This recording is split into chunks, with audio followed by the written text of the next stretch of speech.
दो सीटों पर उपचुनाव हुए, दतिया मध्य प्रदेश की और बांकीपुर पटना में आती। सवर्ण जो है वो नाराज था और उसी नाराजगी की वजह से बीजेपी को हार देखनी पड़ी। यूजीसी के बाद, जंतर मंतर के बाद आप इस चुनाव में गए और आपके पास रिजल्ट क्या है? अभी तो इनके सामने एक लंबी लड़ाई है, अब यूपी चुनाव आने वाला है, तो इसमें भी कहीं ना कहीं सवर्णों की जो नाराजगी है, क्योंकि वहां से ज्यादा तो सवर्ण यहाँ हैं, और अगर यहाँ नाराजगी उन्होंने दिखा दी तब तो बीजेपी के लिए बहुत मुश्किल हो जाएगा। पिछले हफ्ते के शुक्रवार को एक इंटरनल रिपोर्ट बीजेपी का आया। जो इंटरनल रिपोर्ट आया उसके बाद ऊपर से नीचे तक सभी की बीपी बढ़ी। विपक्ष कुछ ना करे, विपक्ष शांति से बैठे रहे, अपने आप सत्ता हार जाएगी। अब इतनी ज्यादा कुंठा वो अपने साथ लेके चल रहे हैं कि उन्हें मतलब विपक्ष कुछ करने की जरूरत है ही नहीं। एक टेम्परामेंट नहीं था कि हम किसी को भी कमल पे उतार देंगे तो जीत जाएगा, कुत्ता बिल्ली भी खड़े कर देंगे तो जीत जाएगा। वो टेम्परामेंट भी खत्म होना जरूरी था। पूरा देश जीत के भी आप कुछ नहीं कर पाए, बस एक अयोध्या हार गए, उसका जवाब आज तक आप नहीं दे पाते, वही हाल हो।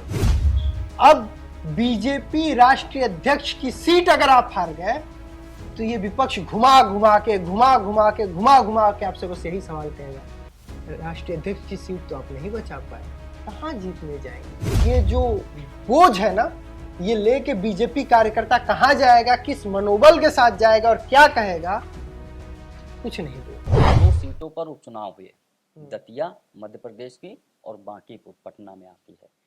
इन दोनों सीटों पर बीजेपी जो है वो जबरदस्त तरीके से हारी। उसे एक जो गुरूर था, कहें घमंड था कि वहां कुत्ता बिल्ली को भी खड़ा कर देंगे तो वो जीत जाएगी, लेकिन इस बार उसे प्रशांत किशोर ने उस गुरूर को तोड़ दिया।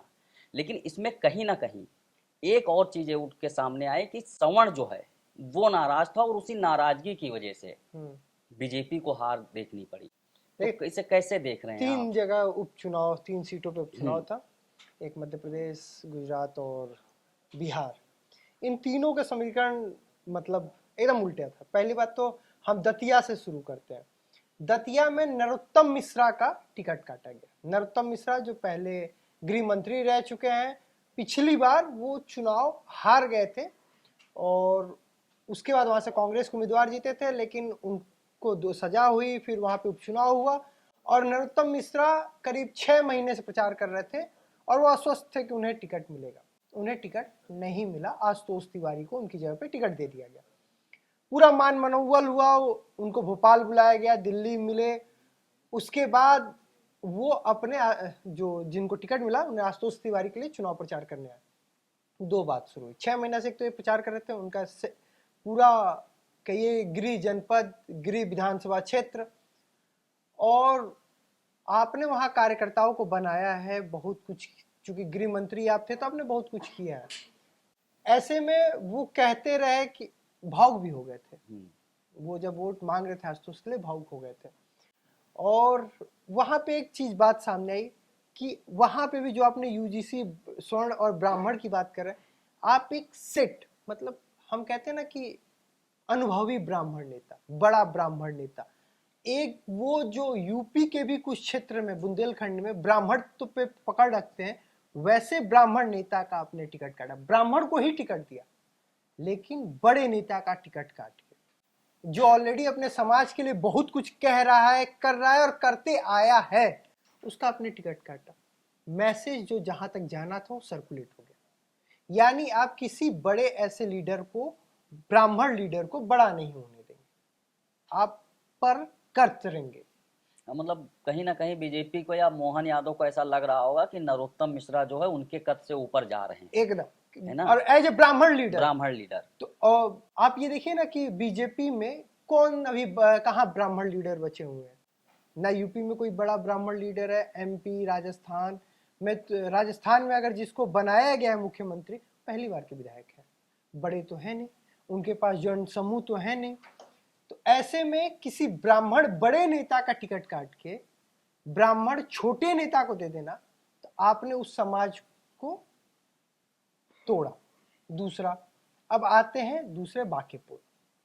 बांकीपुर में बीजेपी हारी, लेकिन एक बात और है, वहां भी ब्राह्मण जीता। कैसे? क्यों? इस पूरे चुनाव प्रचार में आप देखिए, प्रशांत किशोर ने एक बात बहुत मुखर होके कही कि मैं ब्राह्मण हूं, मैं ब्राह्मण हूं, मैं आपके बीच आया, मैं ब्राह्मण हूं, मैं आपके बीच में। इनका गुरूर तोड़ना है। तो वो देखिए ये बात भुनाते भुनाते भुनाते भुनाते भुनाते वहां तक पहुंच गए। और जो एक सेट टेम्परामेंट नहीं था कि हम किसी को भी कमल पे उतार देंगे तो जीत जाएगा, कुत्ता बिल्ली भी खड़े कर देंगे तो जीत जाएगा, वो टेम्परामेंट भी खत्म होना जरूरी था। और अब वहां वो किसकी सीट है? अब जैसे अयोध्या की हार ये अभी तक भुला नहीं पाते हैं, अवधेश जी को देख के मन में कुंठित रहते हैं, और बीजेपी आज भी सवाल कहती है कि भाई आप तो अयोध्या हार गए, पूरा देश जीत के भी आप कुछ नहीं कर पाए, बस एक अयोध्या हार गए, उसका जवाब आज तक आप नहीं दे पाते हैं।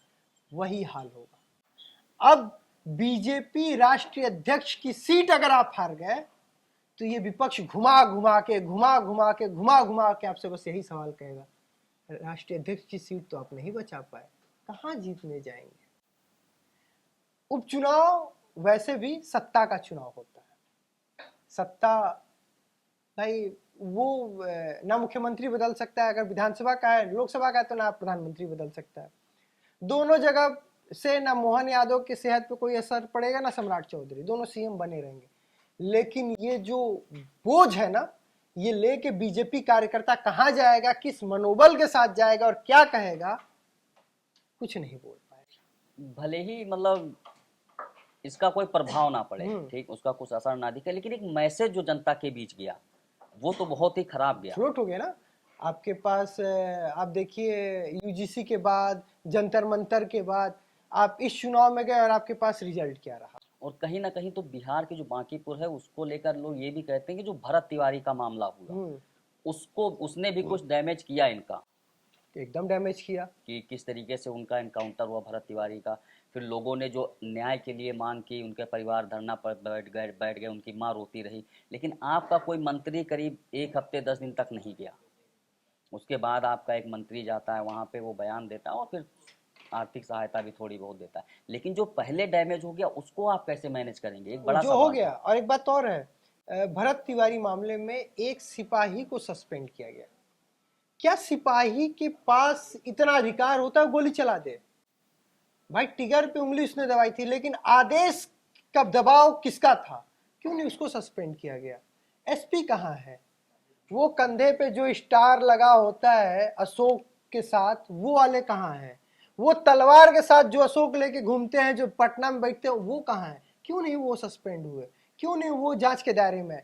सिपाही पे तो बहुत आसान है, नीचे वालों पे कार्रवाई करो, ऊपर वाले बचे रहते। यानी कभी कोई अपराध ऊपर वालों से नहीं हो सकता। यही मैसेज था भरत तिवारी पे। और ये चीज अभी बांकीपुर नहीं, अभी और आगे तक जाएगा। अभी तो इनके सामने एक लंबी लड़ाई है, अब यूपी चुनाव आने वाला है, तो इसमें भी कहीं ना कहीं सवर्णों की जो नाराजगी है, क्योंकि वहां से ज्यादा तो सवर्ण यहाँ हैं, और अगर यहाँ नाराजगी उन्होंने दिखा दी तब तो बीजेपी के लिए बहुत मुश्किल हो जाएगा। शैलेंद्र जी, पिछले हफ्ते के शुक्रवार को एक इंटरनल रिपोर्ट बीजेपी का आया है। बीजेपी के अंदर की बात अंदर ही रह जाती है, लेकिन वो दबी दबी दबी थोड़ी सी कहीं फिल्टर होके आती है। जो इंटरनल रिपोर्ट आया उसके बाद ऊपर से नीचे तक सभी की बीपी बढ़ी हुई, समझ नहीं पा रहे लोग क्या करें। एक माननीय मंत्री जी से बात हो रही थी, और मंत्री जी कह रहे हैं कि समझ नहीं आ रहा है क्षेत्र में कैसे जाया जाए, क्या बात की जाए, क्योंकि सड़क, शिक्षा, स्वास्थ्य, रोजगार, paper leak, Jantar Mantar, UGC, हर कोई सवाल पूछ रहा है। कभी मंत्री सवाल पूछा जाता है भारत माता की जय, बस उनका एक ही जवाब होता है, अगर आप सवाल करेंगे तो बस भारत माता की जय। वो मंत्री जी दुविधा में थे कि अब क्या कहा जाए, जाके नई पुड़िया क्या थमाई जाए। तो ये हाल अब देखिए 27 में अब ज्यादा दिन नहीं बचा है, अगस्त में आज हम बैठे हुए हैं, और ये साल खत्म होते होते सब कुछ स्वाहा, सब कुछ सामने आ जाएगा। यानी 4 महीने का पूरा खेल बचा है, और 6-7 महीने में तो पता चल जाएगा कि मुख्यमंत्री नए आ रहे हैं या अपने पुराने वाले ही। पुराने वाले तो देखा जाए, खैर ये तो जनता तय जनता करेगी। तय करेगी। लेकिन तीसरी बार मुख्यमंत्री बनना बहुत बड़ा चैलेंज होता है, तीसरी बार का मुख्यमंत्री, और वो भी यूपी जैसे राज्य का। अगर आप तीसरी बार मुख्यमंत्री बन गए तो आप अश्वमेध यज्ञ करा लीजिए और घोड़ा दौड़ा दीजिए, उस घोड़ा जहां तक जाएगा वो सब आपका। सब अपना है। अब देखिए क्या होता है। फिलहाल ये दो उपचुनाव विपक्ष के लिए बूस्टर डोज है। यहां से विपक्ष मजबूत हो जा रहा है। एक चीज और है, कोई कहे विपक्ष जीत गया, प्रशांत किशोर जीत गए, लेकिन मध्य दतिया में कांग्रेस नहीं जीती, बीजेपी हारी है। वहां ऐसे अगर ये लोग सोच ले कि कांग्रेस जीत गई, नहीं, यहाँ विपक्ष जीता नहीं, सत्ता हारी है। और ये अभी जो उपचुनाव के बाद अभी विधानसभा चुनाव 2027 में होना है, वहां पे भी विपक्ष कुछ ना करे, विपक्ष शांति से बैठे रहे, अपने आप सत्ता हार जाएगी। अब इतनी ज्यादा कुंठा वो अपने साथ लेके चल रहे हैं कि उन्हें मतलब विपक्ष कुछ करने की जरूरत है ही नहीं। क्योंकि कहा जाता है कि जब 2 टर्म हो जाते हैं किसी भी पार्टी के, सरकार के, तो एक एंटी इनकम्बेंसी अपने आप आ जाती है। अरे भाई आप और विजय थलापति थोड़े ना हाँ, है। और विजय थलापति ने एक आदेश दिया है कि गाड़ी सरकारी है लेकिन पेट्रोल हम भरवाएंगे। उसने एक लेन को कह दिया, वो पूरे शहर के दीवालों से कहा कि हमारे पार्टी का पोस्टर हटा दिया जाए।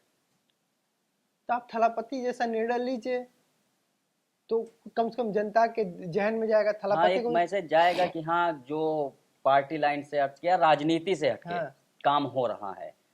लेकिन यहाँ तो खैर यहाँ राम तो राज्य है अपना, हाँ, राम राज्य चलता है। रहेगा। एक्सप्रेसवे भी थोड़ा धस जाता है, कोई दिक्कत नहीं। क्योंकि राम राज्य के नाम पे हम इतना तो अफोर्ड कर ही सकते हैं, थोड़ा मोड़ा तो चलता है। चलता है। भाई आप सोच लीजिए कि वो आएंगे तो क्या होगा। यही ना होता है चुनाव प्रचार में, क्या होता है, वो आ जाएंगे तो क्या होगा, आप घर से बाहर नहीं निकल पाएंगे, आपको ऐसे उठा के मारा जाएगा। तो यही होगा। तो थोड़ा सा तो सड़क बर्दाश्त कर लेना है। क्योंकि अब्दुल की चूड़ी जो है टाइट करने के लिए कुछ तो जरूरी है। तो फिलहाल सियासत की बातें हैं और जनता इसमें अपना फैसला सुनाती है चुनाव में, और वो जिसे चाहती है उसे गद्दी पे बैठाती है और जिसे चाहती है उसे बाहर कर देती है। जनता अपना निर्णय सुनाती है, और जब जनता निर्णय सुनाती है तो सारे सियासत के जो दावे होते हैं, आंकड़े होते हैं, वो फेल हो जाते हैं।